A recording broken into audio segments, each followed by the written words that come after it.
अजून एक अयोध्येचं मंदिर जर कोणी पाहिलेलं नसेल तर खास अयोध्येसाठी राम मंदिराच्या दर्शनासाठी आमची एक यात्रा जाणार आहे।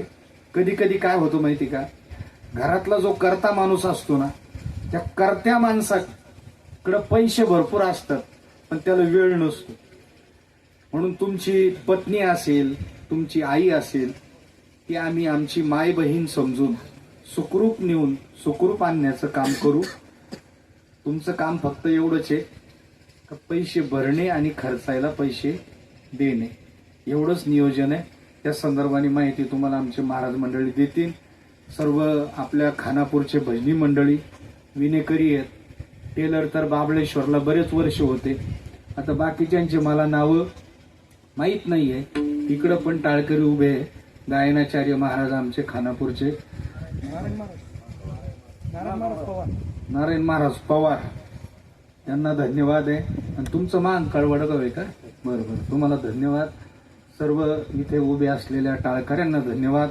आणि आमचे अधिक साहेब पाठीमागं बसलेले होते, ज्यावेळेला ते बस खात्यामध्ये होते ना, त्यावेळेला आम्हाला बस लागायच्या, त्यावेळेला त्यांनी आम्हाला प्रचंड सहकार्य त्यावेळेला केलं आणि त्याच्यामुळे अजूनही मी त्यांना विसरलेलो नाही। आणि तुम्हालाही वाटत असेल की आमचे नावं पुढच्या वेळेला महाराजांनी घ्यावे तर दर्शनाला आले का 500-500 पायावर ठेवा, पुढच्या वेळेला मी तुमचं नाव घेतो। आता हे विनोदानं बोललो बरं का, काही लोक लगेच म्हणतील महाराज तुम्ही खरंच बोलले, असं काही नाही। चुकलं असेल तो माझ्या बुद्धीचा दोष आहे, बरोबर असेल तो माझ्या सद्गुरू नारायणगिरीजी महाराजांचा प्रसाद आहे, गुरुवरे रामगिरीजी महाराजांचा प्रसाद आहे। चुकलं असेल तर माता पित्याच्या उदार अंतःकरणाने मला क्षमा करा।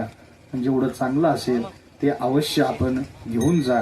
त्याचबरोबर गाढे परिवाराच्या वतीनं व्यक्तिशः मी विनंती करतो, आमच्या महेश महाराजांनी पण नियोजन चांगलं केलं।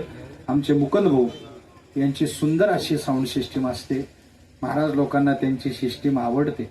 आमच्या मुकुंद भाऊनं छोट्याशा एम्प्लिफायरवर सुरुवात केलेली आहे, पण आज फार मोठं हे त्यांनी उभं केलं।